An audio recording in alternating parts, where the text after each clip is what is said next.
Murarilal chest hospital Kanpur, जहां एक तरफ मरीजों की बढ़ती संख्या, वहीं दूसरी तरफ मुस्तैद डॉक्टर, फार्मासिस्ट और स्टाफ। रेस्पिरेटरी डिपार्टमेंट को शासन से मिली पीएफटी मशीन विद डेल्को, जिसका उद्घाटन प्रधानाचार्य प्रोफेसर संजय काला ने किया। जानिए डॉक्टर आनंद और डॉक्टर संजय वर्मा से मशीन की उपयोगिता और सावधानी के बारे में।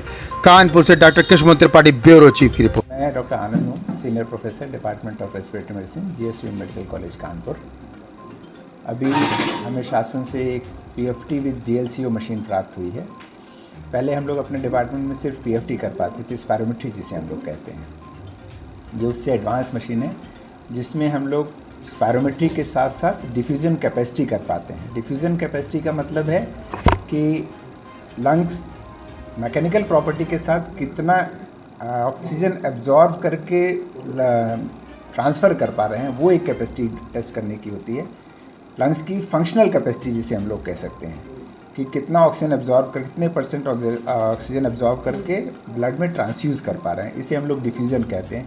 क्योंकि यही एक मीडिया है, डिफ्यूज़न ही एक प्रोसेस है जिसके थ्रू ऑक्सीजन जो एनवायरनमेंट में है वो शरीर में ट्रांसफ़र होती है। तो लंग्स की इस कैपेसिटी को टेस्ट करने के लिए अभी हमारे पास मशीन नहीं थी। अब डीएलसीओ करके मशीन आई है, जिससे उन पेशेंट्स में ख़ास करके जो पेशेंट्स आईएलडी के हैं, जो पेशेंट ऑक्यूपेशनल लंग डिजीज़ के हैं, जो पेशेंट सीओपीडी के हैं, या जो वैस्कुलर डिजीज़ के पेशेंट हैं, उनको बहुत फ़ायदा होगा। इसका सबसे बड़ा उपयोग मैं समझता हूँ ऑक्यूपेशनल लंग डिजीज़ में हो सकता है, जिसमें कुछ ऑक्यूपेशन, जैसा आप लोग जानते हैं कि कुछ ऑक्यूपेशन है जिसमें लंग्स की कैपेसिटी धीरे धीरे घटती है, जैसे खदान वर्कर हैं या जो लोग बहुत पॉल्यूटेड एनवायरनमेंट में काम करते हैं।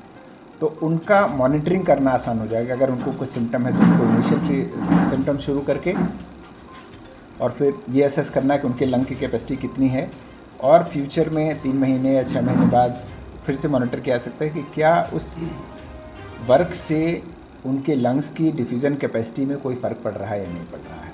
साथ ही आईएलडी के पेशेंट्स में इसका बहुत रोल है कि आईएलडी के लिए बहुत सारी मेडिसिन्स आ गई हैं। आईएलडी के पेशेंट्स को जो एंटीफाइब्रोटिक ड्रग हैं, जैसे निंडाटोनेब है या परफेनाडोन है, करने से पहले और ट्रीटमेंट शुरू करने के 6 महीने बाद कितना इम्प्रूवमेंट आया है, ये असेस करना सिर्फ डीएलसीओ से पॉसिबल है, लंग फंक्शन से पॉसिबल नहीं है।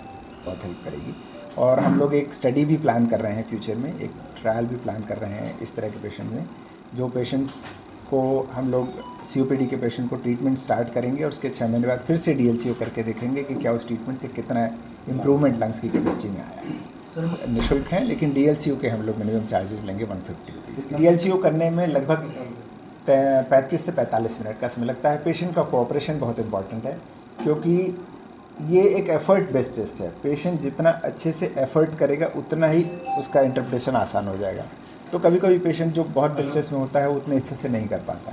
तो अगर पेशेंट कोऑपरेटिव है तो 30 से 35 मिनट में हो जाता है, और अगर ज़्यादा एफर्ट कराने पड़े तो 45 से 50 मिनट तक का समय लगता है। यूपी में डॉक्टर ये मशीन क्या फर्स्ट टाइम आई है कि इससे पहले भी कई संस्थानों में? नहीं, इससे पहले एसजीपीजीआई में और केजीएमसी में ये मशीन थी।